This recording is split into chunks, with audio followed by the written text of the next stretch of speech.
आज हम भगवद गीता के चौथे श्लोक का वर्णन करेंगे। चौथे श्लोक में संजय ने उन महाशूर वीरों का वर्णन किया है जो पांडवों की ओर से युद्धभूमि में उपस्थित थे।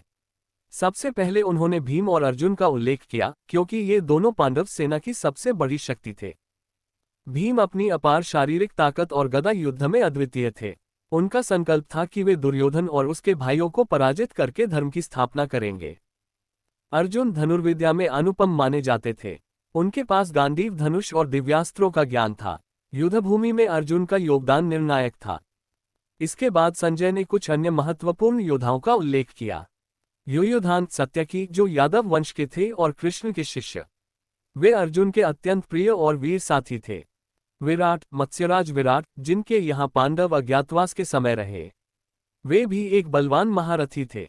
द्रुपद, द्रौपदी के पिता, जो कौरवों के शत्रु और पांडवों के समर्थक थे। वे भी महान धनुर्धर थे। इस प्रकार श्लोक ये संकेत देता है कि पांडवों की सेना केवल संख्या में ही नहीं, बल्कि वीरता और कौशल में भी अद्वितीय थी।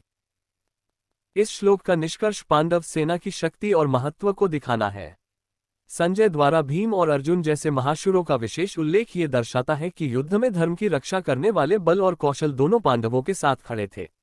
इससे धृतराष्ट्र के मन में भय और चिंता स्वाभाविक रूप से उत्पन्न होना स्वाभाविक था। ये श्लोक हमें ये भी सिखाता है कि जब धर्म की रक्षा की बात आती है तो शक्ति, साहस और योग्य सहयोगियों का साथ मिलना अनिवार्य होता है।